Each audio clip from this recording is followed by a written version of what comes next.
السلام علیکم، بسم اللہ الرحمن الرحیم۔ شروع اللہ کے نام سے جو بڑا مہربان نہایت رحم کرنے والا ہے۔ میں ہوں آپ کی ہوسٹ مقدس ادریس اور میرے ساتھ موجود ہیں حافظ محمد عمران۔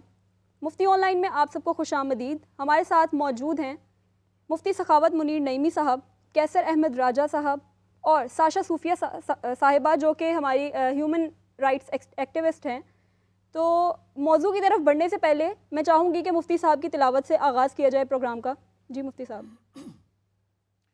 اعوذ باللہ من الشیطان الرجیم، بسم اللہ الرحمن الرحیم، سبحان ربک رب العزة عما یصفون وسلام علی المرسلین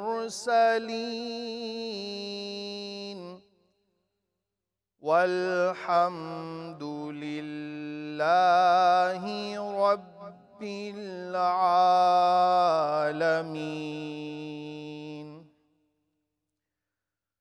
سبحان ربک رب العزة عما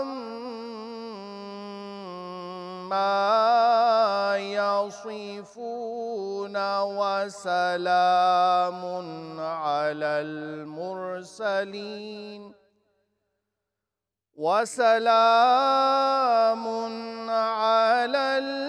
المرسلين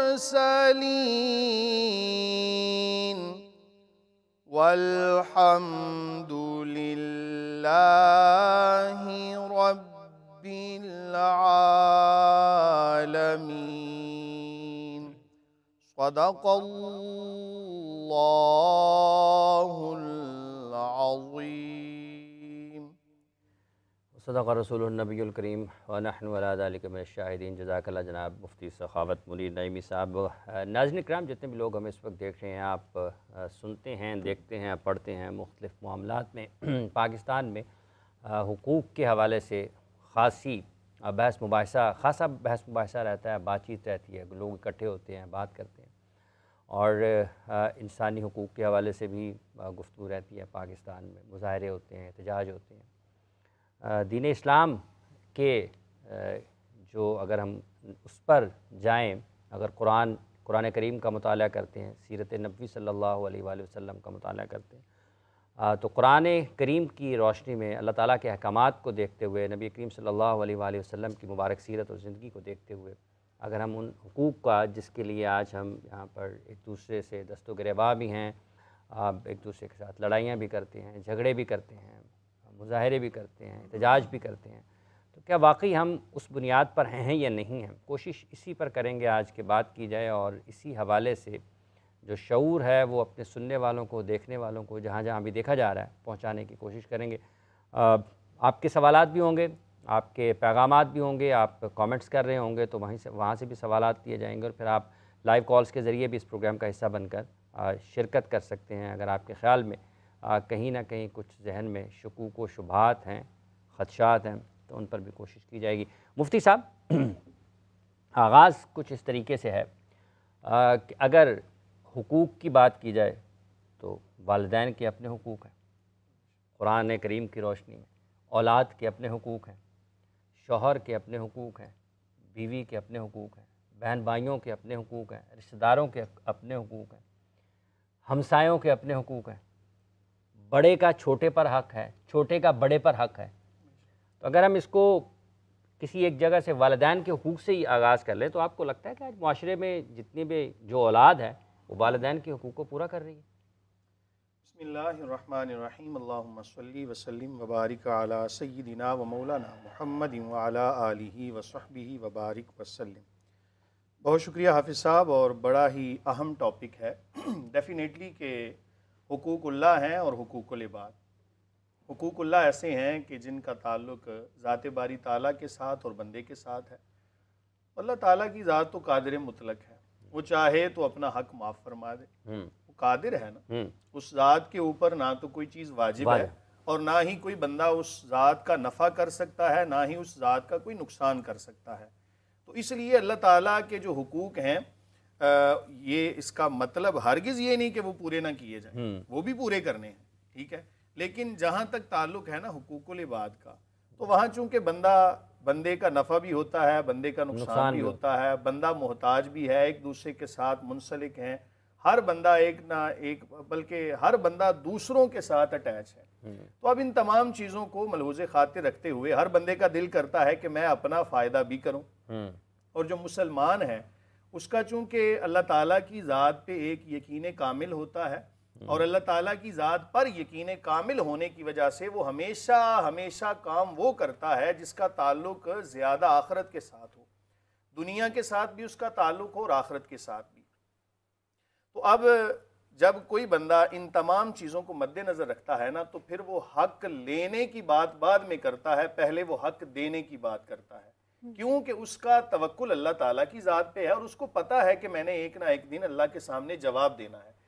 اب ان تمام حقوق میں سے جتنے بھی حقوق العباد ہیں، ان میں سب سے پہلا نمبر جو آتا ہے وہ والدین کا آتا ہے، کہ خالق کائنات مالک ارض و سماوات نے کئی مقامات پر، کوئی ایک مقام نہیں بلکہ کئی مقامات پر قرآن مجید فرقان حمید میں اور حضور نبی کریم صلی اللہ علیہ وآلہ وسلم نے اپنے فرامین کے اندر کثرت کے ساتھ جن حقوق کی ادائیگی کا حکم فرمایا ہے، ان میں سے ایک والدین کے حقوق ہیں۔ قرآن کہتا ہے وَقَضَىٰ رَبُّكَ أَلَّا تَعْبُدُوا إِلَّا إِيَّاهُ وَبِالْوَالِدَيْنِ إِحْسَانًا إِمَّا يَبْلُغَنَّ عِندَكَ الْكِبَرَ أَحَدُهُمَا أَوْ كِلَاهُمَا فَلَا تَقُل لَّهُمَا أُفٍّ وَلَا تَنْهَرْهُمَا وَقُل لَّهُمَا قَوْلًا كَرِيمًا۔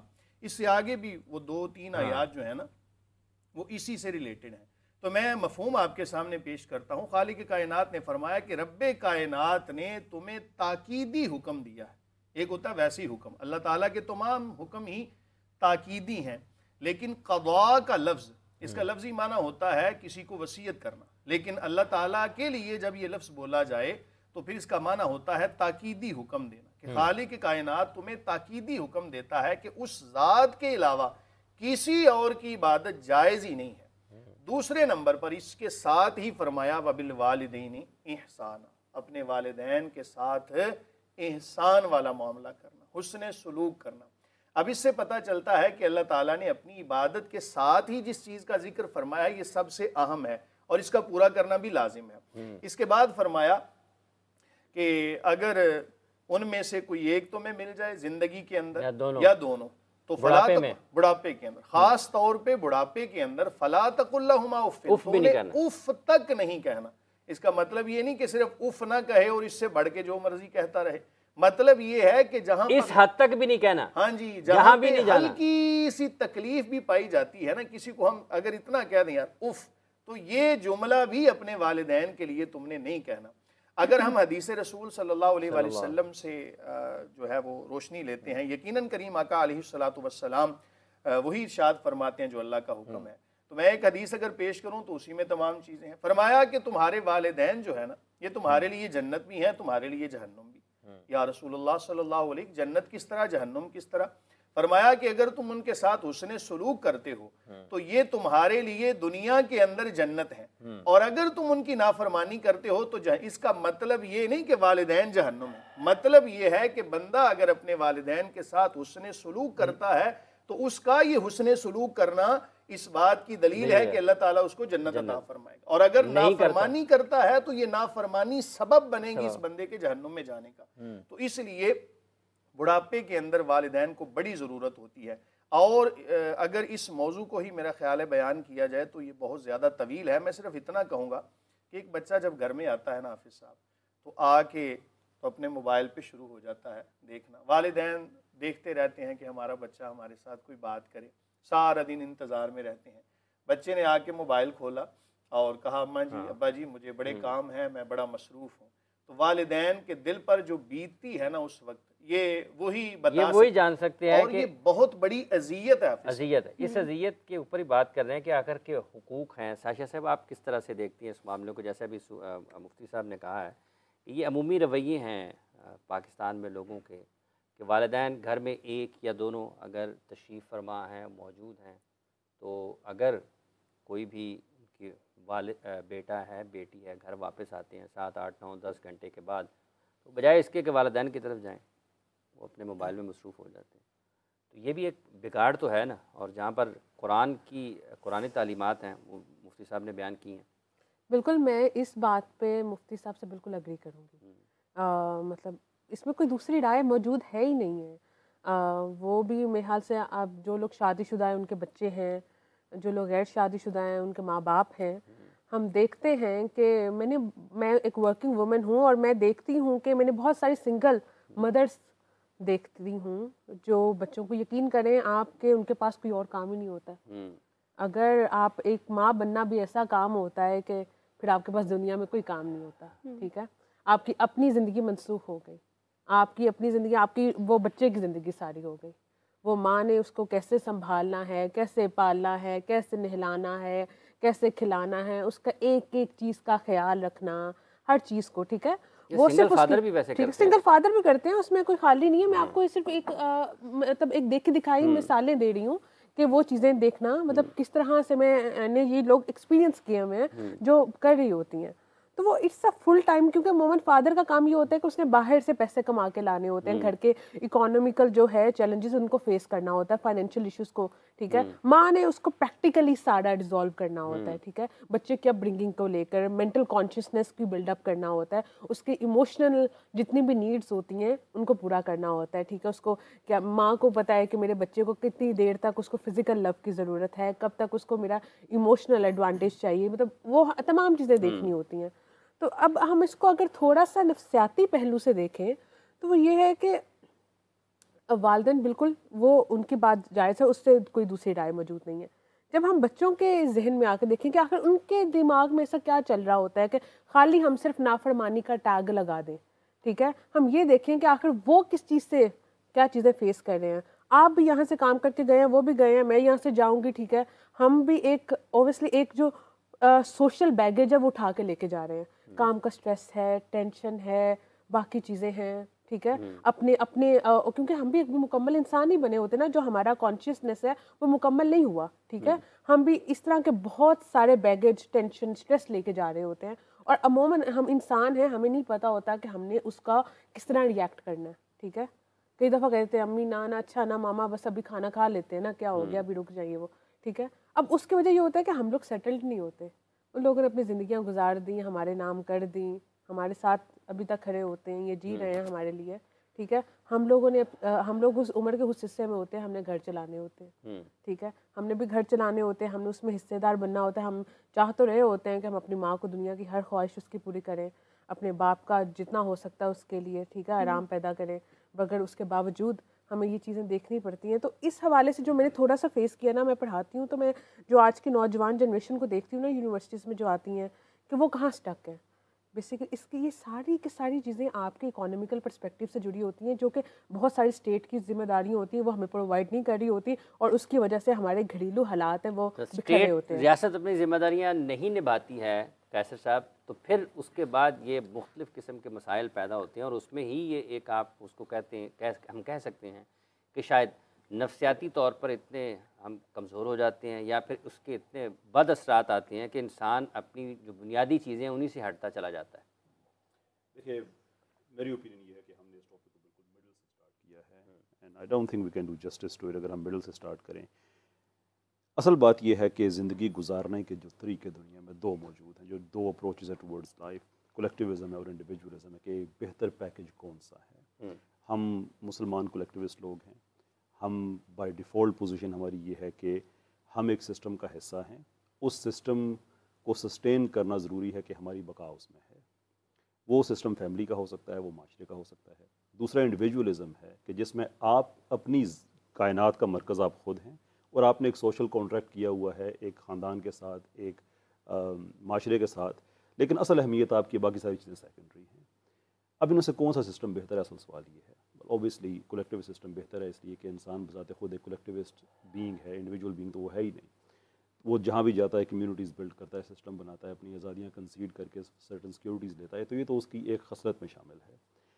ہمیں ایشو اس وقت ہوتا ہے کہ جب ہم ایک لبرل سسٹم سے متاثر ہو کے انڈیویجولزم کو یوز کرتے ہوئے کولیکٹیو سسٹم کے اندر رہنے کی کوشش کرتے ہیں. پھر ماں باپ بھی برے لگتے ہیں، پھر فیملی کے باقی لوگ بھی برے لگتے ہیں، کیونکہ مینٹل پیراڈائم جو ہے وہ انڈیویجولزم پہ ہے اور جو پریکٹیکل پیراڈائم ہے وہ collective Collective system پہ. اصل ایشو یہ ہے کہ ہمیں اپنی سوسائٹی میں we have to figure it out کہ ہم نے آخر کرنا کیا ہے. میں بحیثیت مسلمان آپ کہہ سکتے ہیں کہ میں بائس ہو سکتا ہوں ٹورڈز اسلام، لیکن میں ہمیشہ اپنے لیکچرز میں پوڈ کاسٹ میں لوگوں کو دعوت دیتا ہوں کہ آپ آبجیکٹیو انالیسس کریں کہ 3 میجر ہمارے پاس وے آف لائف پائے جاتے ہیں. 2 تو اپروچز ٹورڈز لائف ہیں، میں اس کی بات نہیں کر رہا، وے آف لائف ہی کر رہا ہوں. ایک اسلامک ہے، ایک لبرل ہے، یا آپ یہ کہہ لیں کہ ایک اسلامک ہے اور ایک سیکولر ہے. اور سیکولر کے اندر 2 میجر برانچز ہیں، ایک سوشلسٹ یا مارکسسٹ ہے اور ایک لبرل ہے. کہ ان تینوں میں سے کس نے انسانیت کے بہتر حل پریزنٹ کیے ہیں؟ مارکسزم میں مثال کے طور پہ ہیومن ایجنسی کی کوئی گنجائش نہیں ہے. مارکسسٹ فیمنزم فیلز فیمنزم اس لیے کہ بیسک پراپرٹی رائٹس نہیں ہیں، اس لیے کہ خاندان کو تباہ کرنے کا مطلب آزادی ہے. دس از ویری مچ ڈاکومنٹڈ، میں اپنی طرف سے ایسی بات نہیں کر رہا. لبرلزم دنیا میں جہاں پہ بھی گیا ہے اس کا ایک انیویٹیبل کانسیکوینس یہ ہے کہ وہاں پہ آبادیاں ختم ہونا شروع ہو جاتی ہیں. اس لیے کہ جب آپ انڈیویجول ہوتے ہیں، آپ ریشنل ایگوئزم کو پریکٹس کرتے ہیں، جب ریشنلی ایگوئسٹ ہوتے ہیں تو آپ کی رسپانسبلٹی ٹورڈز دا ورلڈ ختم ہو جاتی ہے، آپ سیلف سینٹرڈ ہو جاتے ہیں. پاپولیشن ڈکلائن کا شکار پورا ویسٹ اس وقت ایک کرائسس کا شکار ہے. 15 کروڑ لوگ ان کو چاہیے باہر سے جو صرف یورپ کو سسٹین رکھ سکیں ان کی اکانومی کو. پیچھے رہ جاتا ہے اسلام کا سسٹم. اٹس فیئر انف کہ ہم پچھلی صدی کے آدھے حصے سے زیادہ تک غلام رہے ہیں، تو ہمیں یہ موقع نہیں ملا. اور یہ پاور اور سیکولر کنٹریز جو ہیں وہ سوشلسٹ بھی رہے، وہ لبرل بھی جنہوں نے ہمیں غلام رکھا. سینٹرل ایشیا میں ہم سوشلسٹ ملکوں کے غلام رہے، باقی دنیا میں ہم لبرل ملکوں کے غلام رہے. تو ہمیں یہ موقع نہیں ملا کہ اپنا کیس ہم دنیا کے سامنے پریزنٹ کر سکیں جو آج سے 200-300 سال پہلے ہم نے کیا ہوا تھا. I think in Pakistan's case we need to revive that case کہ فیوچر اگر ہم نے اپنانا ہے اور فیوچر میں ریلیونٹ رہنا ہے تو وہ مارکسزم میں بھی آپ کو نہیں ملے گا، وہ لبرلزم میں بھی نہیں ملے گا. دیر از اے ریزن کہ لبرلزم اپنے ہی گھر میں بے گھر ہوتا جا رہا ہے. لبرل ڈیموکریسیز 2006 آن ورڈز کولیپس ہوتی جا رہی ہیں.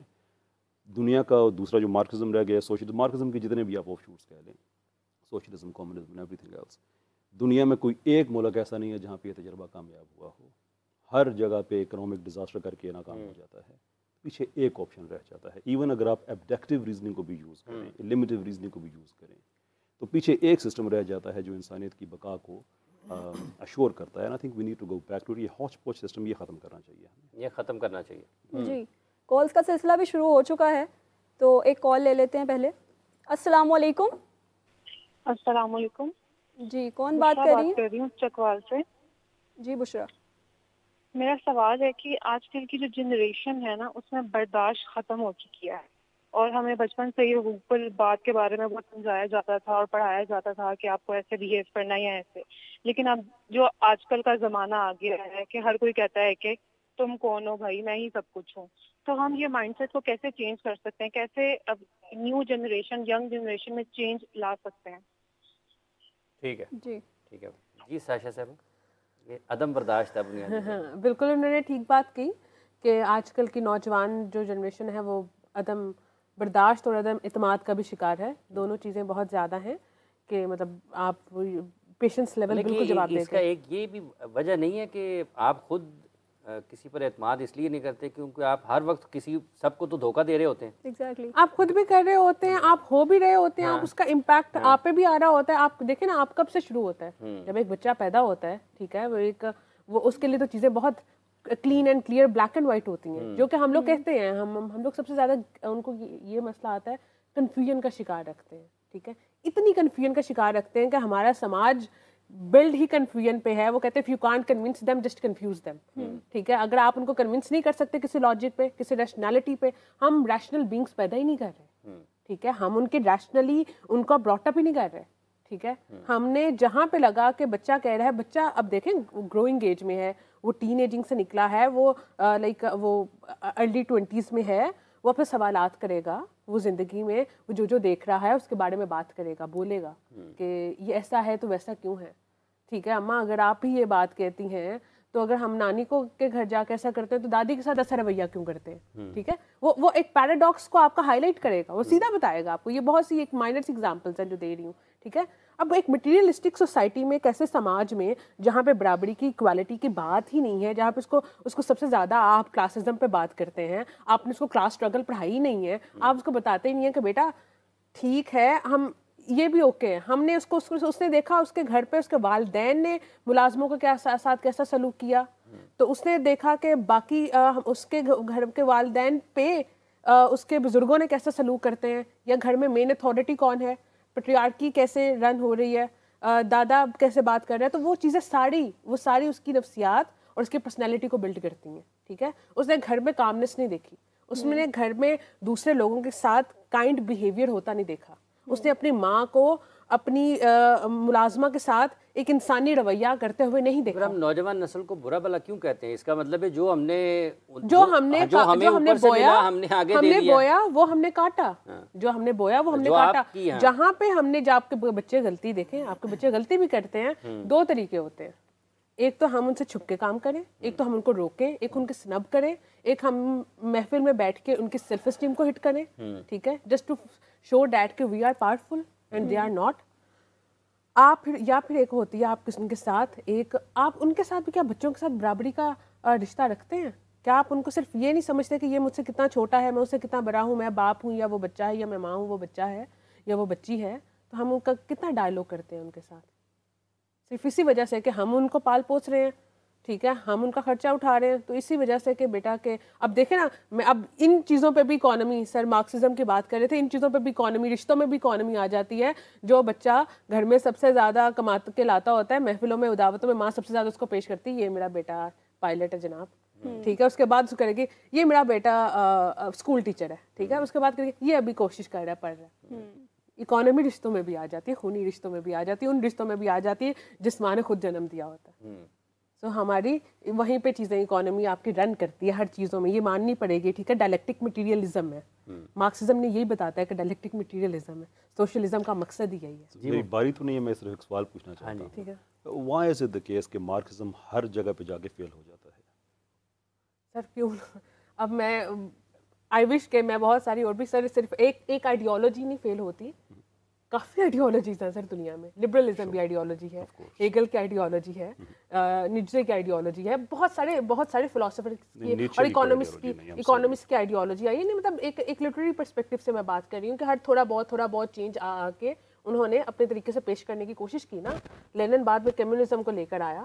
سو آپ اپڈیٹڈ فارم کرتے ہیں نا, ہم آج کی جو جنریشن بیٹھے ہیں ہم کوشش کریں کہ آج کے حالات کے مطابق وہ تو جنیرک باتیں ہو جائیں گی نا. لیٹ اس سے کہ پاکستان میں مارکسزم میرے خیال سے میں ان کو پہلے معذرت کے ساتھ, میں نے اجازت ان سے چلے ٹھیک ہے آپ بات کیجیے. جب آپ تو جہاں تک عدم برداشت کی بات ہے کہ بچوں میں عدم برداشت ہے, آپ بچوں کے ساتھ ان کے عدم برداشت پہ کام کرنے کی کوشش کریں نا, کہ کیوں عدم برداشت ان میں کیوں اتنا غصہ کریں, پیار سے بیٹھ کے تھوڑی سی ہم نے وی آر ناٹ کامن. ہم نے دیکھو ماں باپ کو آپس میں لڑتے دیکھا ہے, ہم نے کوئی ماں باپ کو آپس میں پیار سے بات کرتے ہیں, ہم نے دیکھا ہمارے باپ نے پتہ نہیں کتنے عرصے سے اپنی ماں کو, ہماری ماں کو پھول بھی پیش کیا ہے کہ نہیں کیا. ہم نے اپنے ارد گرد محبت کو اس طرح اسپریڈ ہوتے نہیں دیکھا, بٹ ہم نے غصے کو بہت کامنلی دیکھا ہے, اسی سے یہ عدم برداشت. جناب کیسے صاحب؟ جی سر, آپ کا سوال تھا. جی میرے کوشچن کے لیٹس اسیوم کہ آپ کی تھوٹ سے مجھے اندازہ ہو رہا ہے کہ آپ پرو مارکسسٹ نظریات رکھتے ہیں. نہیں سر, آپ جج نہیں کر سکتے, آپ مجھے بالکل جج نہیں کر سکتے. نہیں, میں سر ایک پاکستانی ہوں, میرا غلط ہو سکتا ہوں میں, اسی لیے میں عرض کر رہا ہوں نا کہ میں آپ کی باتوں سے میں انفر کر رہا ہوں, might be wrong, but let's put up a case there کہ پاکستان میں اگر مارکسزم کی کوئی بھی برانچ آ جاتی ہے تو کیا پاکستان میں فیملی سٹرکچر بچ پائے گا, گیون دا فیکٹ کہ مارکسسٹ آئیڈیالوجی یہ ہے کہ اصل آزادی کلاس لیس ہے, کہ ایک ہی کلاس لوگوں کی ہوگی, مختلف طبقے نہیں ہوں گے, حتیٰ کہ وہ فیملی کو بھی ایک طبقہ کہتے ہیں اور وہ سمجھتے ہیں کہ عورت کی حقیقی آزادی ہے کہ خاندان توڑ دیے جائیں.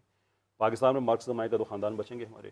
سر آپ نے اس کو اتنی آسانی سے ایک ڈیفینیشن میں مارکسسٹ فیمنزم کی ڈیفینیشن دے دی. آئی وش کہ مجھے اتنی کتابیں نہ پڑھنی پڑتی. نہیں, ایک لیفٹسٹ پرسپیکٹو بالکل یہ نہیں ہے کہ خواتین کے کہ عورت خاندان توڑ دیں. آپ ایک تو فرسٹ آف آل آپ عورت کو انسان سمجھیں. ٹھیک ہے, آپ عورت کو انسان سمجھیں, آپ عورت کو خاندان بنانے والی مشین مت سمجھیں. ٹھیک ہے, آپ اس سے اپنی خود آپ جو غلطیوں کی گنجائش رکھتے ہیں, آپ عورت سے بھی وہ توقع کریں کہ وہ بھی وہ غلطیاں کر سکتی ہے. اب آپ اسیوم کر رہے ہیں کہ میں یہ چیزیں نہیں کر رہا, لیکن آپ نے مجھے کہا لٹرلی ا سیکنڈ اگو آپ مجھے کہہ رہی تھی کہ میں اسیوم نہ کروں, آپ میرے بارے میں اسیوم کر رہے ہیں ود ریسپیکٹ. میں سر آپ کی ڈیفینیشن میرا وہ ایک کوسچن تھا, آپ نے اس پہ آپ کی ڈیفینیشن تھی کہ پاکستان میں اگر مارکسزم آ جاتا ہے, سر پاکستان میں مارکسزم کو آنے کے لیے پہلے ایکسٹریمزم کا ختم ہونا بہت لازمی ہے. مارکسزم از ایکسٹریمزم. 15 کروڑ لوگ پچھلی صدی میں مارکسزم نے قتل کیے ہیں, محبت میں تو نہیں کیے.